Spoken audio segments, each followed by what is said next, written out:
Alors bonjour à toutes et à tous et bienvenue à ce point de marché du mercredi 27 décembre 2017. Je suis Nizar, très heureux de vous retrouver. Un horaire habituel en effet, donc voilà, pendant la période de vacances scolaires.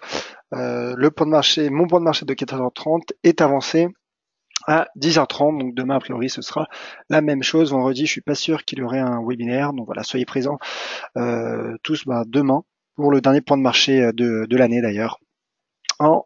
Avec DailyFX, donc DailyFX France. Alors, je vous laisse prendre connaissance de l'avertissement lié au risque de trading. Et je vous rappelle bien sûr que vous disposez du chat pour laisser vos commentaires et poser vos questions. Et je rappelle également pour les nouveaux, pour ceux qui viennent de s'inscrire à ce webinaire, voilà, sachez qu'en vous inscrivant à ce webinaire, vous avez reçu donc automatiquement une plateforme démonstration IG. Donc, n'hésitez pas à tester nos stratégies ou vos stratégies sur cette plateforme démonstration. Et si vous n'avez pas reçu vos identifiants, contactez, je vous prie, notre service client qui serait donc heureux de pouvoir vous aider. Voilà, donc peu de volatilité sur les marchés, mais des configurations qui restent intéressantes du point de vue de l'analyse technique. Mais tout de suite, donc l'avertissement légal sur les risques. Le trading avec effet de levier amplifie toujours les gains et les risques et les pertes, pardon. Un compte risque limité présente un risque de perte du capital investi. L'investissement sur compte titre présente un risque de perte en capital. IG fournit exclusivement un service d'exécution d'ordre. Cette présentation est donnée à titre indicatif. Elle ne saurait être considérée comme un conseil ou une recommandation. Voilà donc pour cette introduction. On va passer au graphique. Donc n'hésitez pas à réagir sur le chat. Bonjour François, bonjour à toutes celles et ceux d'entre vous qui êtes présents donc sur le chat. Et on passe donc au marché et le graphique. Voilà, le cours de l'euro-dollar, le taux de change euro-dollar qui finalement reste maintenu sous cette résistance de moyen long terme maintenant, une résistance de quasiment 5 mois depuis le mois d'août à 1,1885. Résistance donc qui a joué à certains moments, notamment au mois de septembre, un rôle de support avant donc finalement de redevenir une résistance entre guillemets, en tout cas de rejouer un rôle de résistance plutôt. Et malgré finalement ce petit marteau, l'euro-dollar peine à franchir cette résistance 1,1885. Alors, je zoome un petit peu, car en effet, il ne s'agit pas réellement d'un marteau. Pourquoi? Alors, bon, d'une part, la taille de la bougie, cette bougie, donc journalière de la séance de vendredi dernier, d'une part, donc la taille un peu étroite. On va dire que dans l'esprit, en effet, il s'agit d'un marteau, mais il ne s'agit pas d'un marteau, car un marteau intervient généralement suite à une tendance, en tout cas un contexte baissier. Là, en effet, nous avons une bougie baissière, un repli. Donc voilà, ça aurait pu être interprété de cette manière. En tout cas, en effet, dans l'esprit, on aurait pu s'attendre finalement à une reprise. Le marché finalement a poursuivi sa progression, mais n'a pas franchi les 1,1885, donc n'a pas validé finalement cette impulsion haussière qui a débuté d'ailleurs récemment depuis la séance du 18 décembre dernier. Donc dans ce contexte, bien sûr qu'il y a un risque baissier sous cette résistance. Attention toutefois, car voilà, on voit que le marché euro-dollar tente de nouveau de franchir cette résistance. Il travaille cette résistance, mais pour le moment, c'est surtout selon l'analyse technique, selon la théorie de l'analyse technique en effet, les stratégies baissières doivent généralement être mises en place lorsque le marché est sous un niveau de résistance. C'est le cas actuellement. Donc on affine en données 4 heures peut-être voilà, pour trouver une configuration, pas réellement de configuration différente,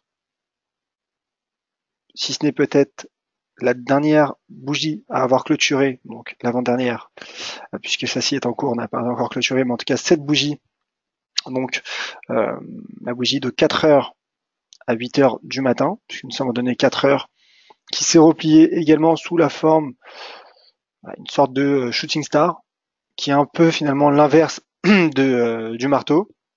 Donc ce qui pourrait donner un peu plus de sens à cette stratégie baissière.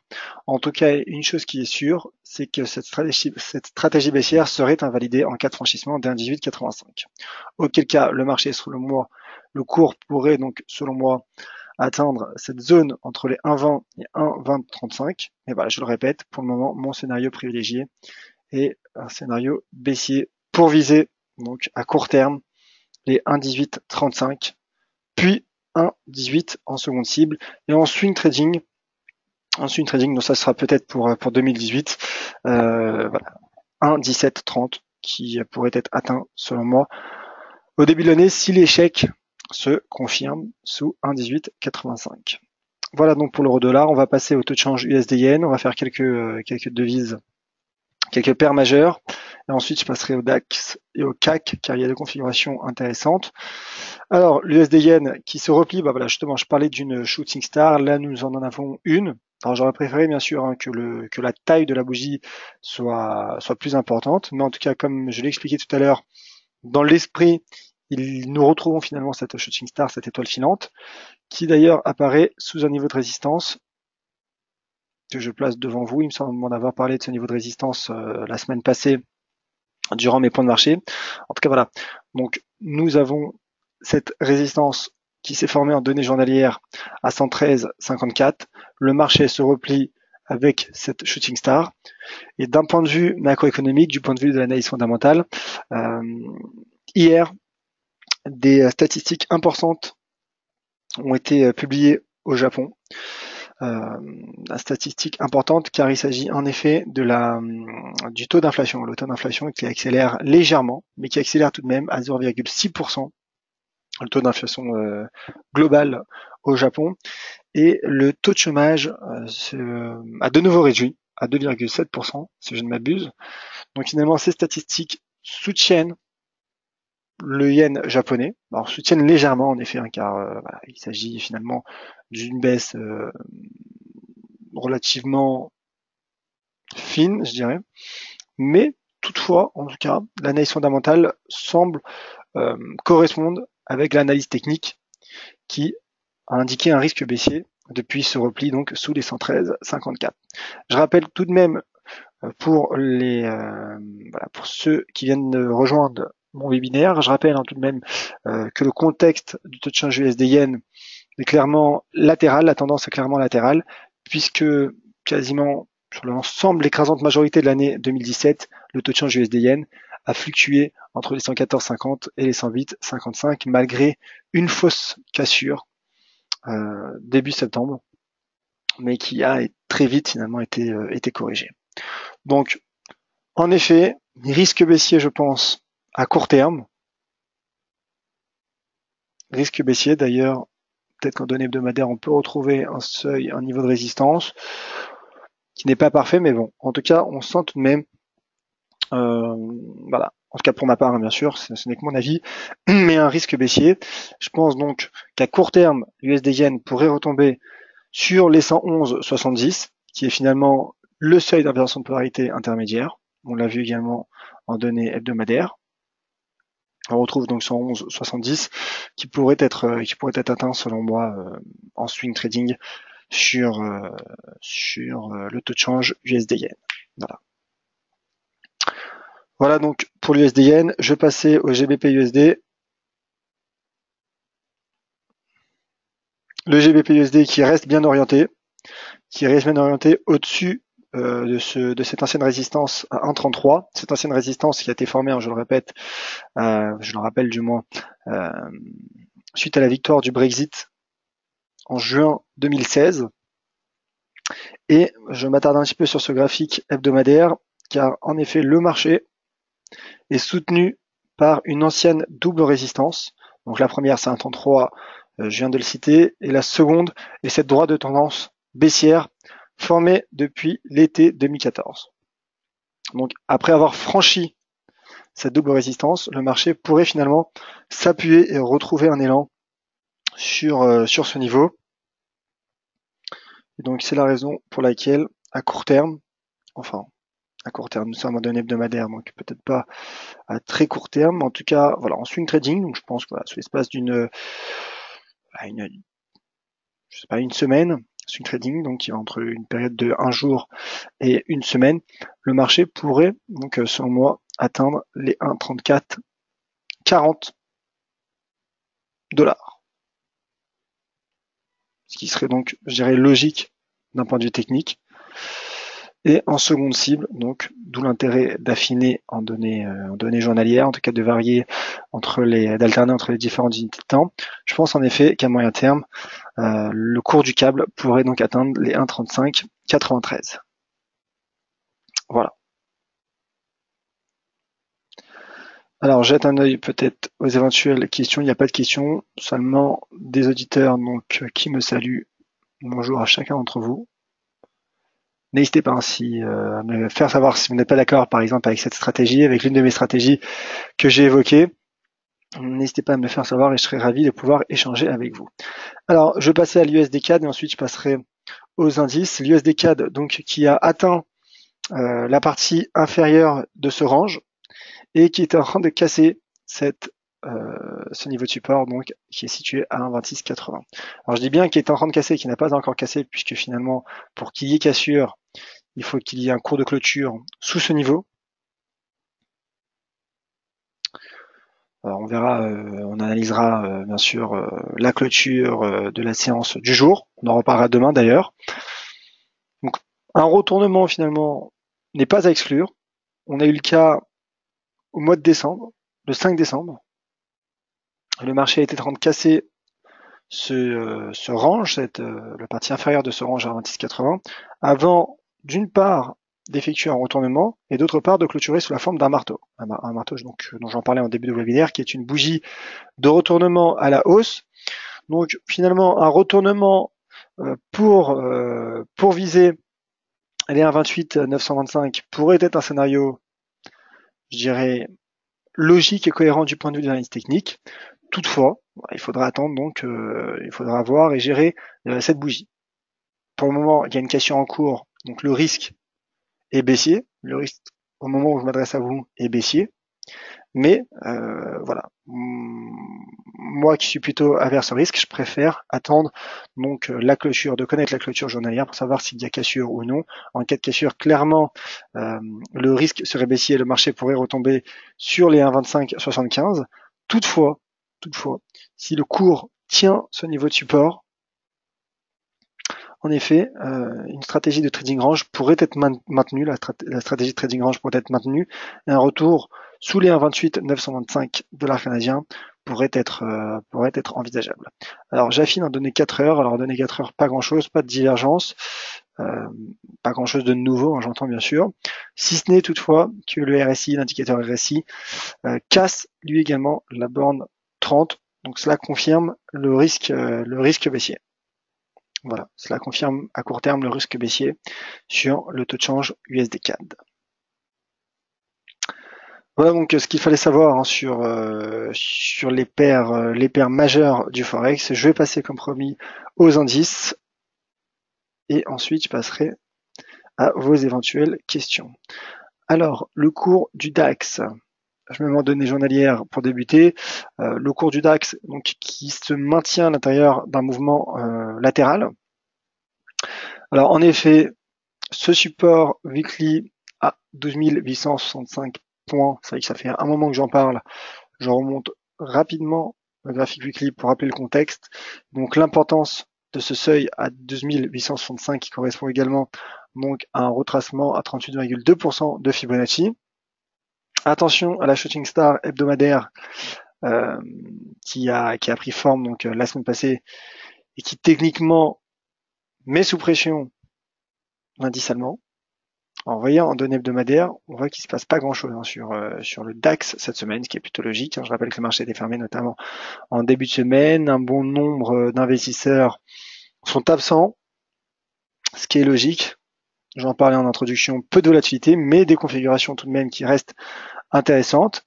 Alors ça, c'est pour contexte de moyen terme. À court terme, le seuil à 13 000 points tient, puisqu'en effet, comme vous le voyez, les creux finalement sont de plus en plus hauts. On voit que finalement les supports qui étaient initialement donc à 12 865 puis 12 945, finalement peuvent être déplacés et remontés à 13 000 points. Voilà, on voit que le marché tient pour le moment les 13 000 points, tente de solidifier ce niveau de support. Alors attention car nous avons vu une petite shooting star, une petite étoile filante en données hebdomadaires. Donc ça, je dirais que c'est le risque. C'est un risque en effet. Mais à court terme, voilà, il y a les 13 000 points. Et lorsqu'on a fini en données 4 heures, nous retrouvons un trading range intraday avec comme partie inférieure les 13 042. Je le montre avec mon curseur. Donc en effet, en intraday, bien qu'il ait déjà atteint, le cours pourrait retrouver les 13 113 points. Et sur du moyen terme, cela dépendra, je dirais, de ce pivot à 13 000 points, puisqu'en effet, une cassure des 13 000 points pourrait enfoncer le DAX à l'intérieur de cette zone, 12 865, 12 945 points.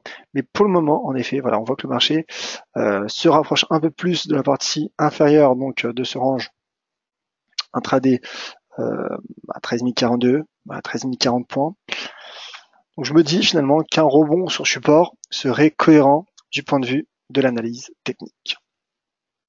Et cela correspondrait également donc avec je dirais une analyse psychologique, sociale et psychologique, je dirais, des 13 000 points sur l'indice allemand.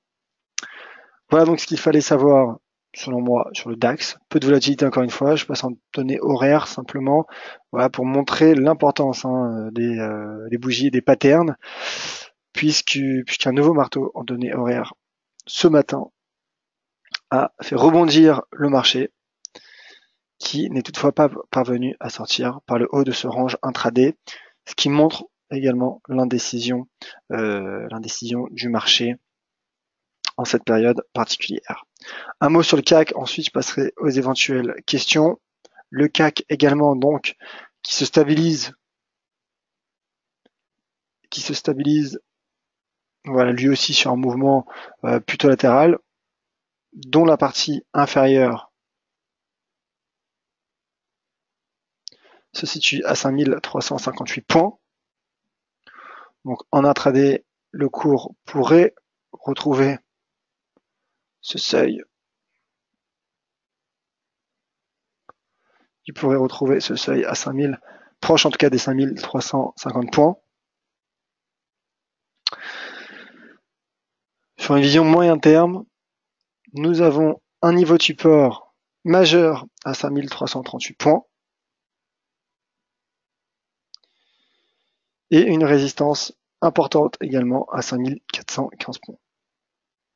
Donc, sur une vision moyen terme, le marché est en plein milieu d'un range, donc bien sûr en stratégie neutre. Toutefois, en affinant, comme je le disais, j'en parlais, en effet, nous retrouvons ce niveau de support qui pourrait donc être favorable au cours du DAX à 5359 points. Voilà. Donc on analysera bien sûr tout cela tout au long de la journée, donc notamment sur les réseaux sociaux et également donc demain à 10h30 lors de mon point de marché. Voilà donc ce que je pouvais vous proposer pour aujourd'hui. D'ailleurs, j'en profite pour vous remercier car vous êtes relativement nombreux pour une période de vacances et faiblement volatile. Donc sachez que ça me fait énormément plaisir. Alors voilà, justement, il y a quelques questions de Frédéric qui demande un mot sur l'IBEX. Alors j'en parle tout de suite. Alors l'IBEX, dans le contexte catalan que l'on connaît,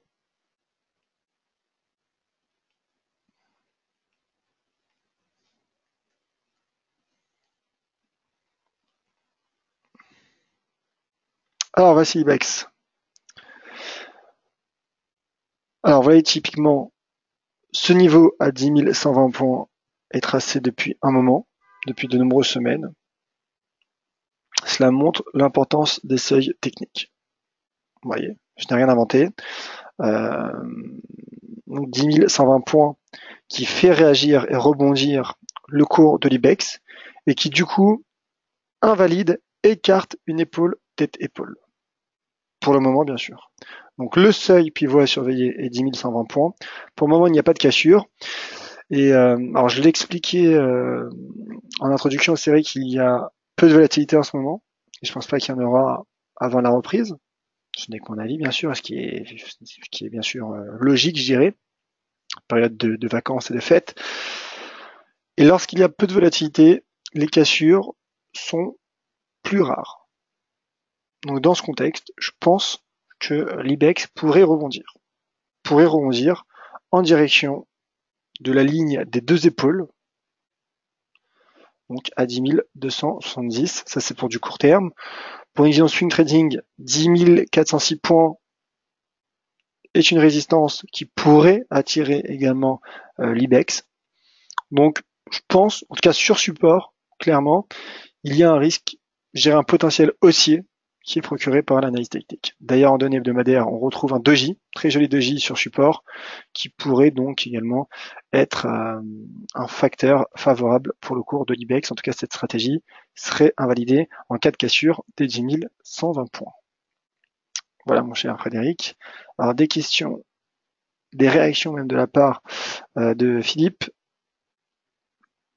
Alors bonjour, plus d'accord avec vos analyses. Selon vous, plus on travaille un support, plus on risque de casser ou pas du tout. Alors une question intéressante. Écoutez, en effet, plus le marché met sous pression un niveau de support, plus il y a de risques, il y a ce risque de cassure. Maintenant, tant qu'il n'y a pas cassure, le support, voilà, je pense en tout cas que le support pourrait poursuivre à procurer, pourrait continuer de procurer ces effets favorables au cours. Donc, d'où l'intérêt des pivots. C'est-à-dire qu'en effet, pour gérer son risque, c'est plutôt intéressant, puisque cela veut dire tout simplement que sur support peut dégager une stratégie haussière logique. Prenons l'exemple des 10 120 points sur l'IBEX. Mais en effet, en cas de cassure, donc finalement, ce risque serait invalidé et cela initierait un risque baissier. Donc d'où l'intérêt finalement de respecter son money management et d'entrer au bon moment en position.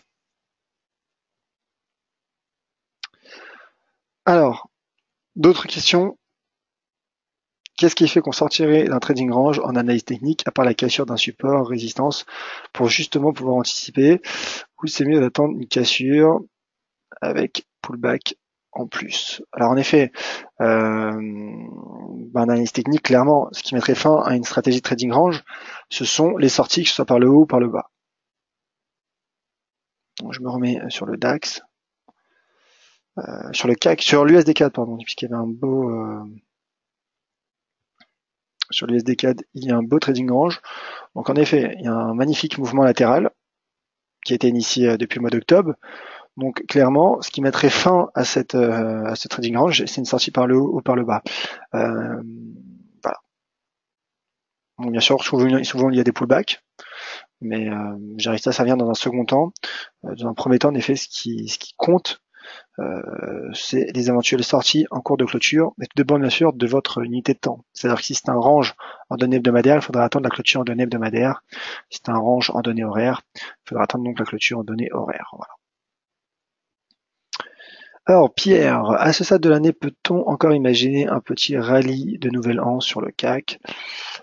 Alors déjà, est-ce que ce rallye a déjà été réel ou non? C'est vrai que dans la finance, je dirais dans la finance comportementale, il y a des périodes dans l'année qui sont favorables à certains actifs, notamment aux bourses. Là, pour le moment, moi personnellement, je ne vois pas de rallye. Je vois un mouvement latéral qui s'éternise depuis le mois de novembre.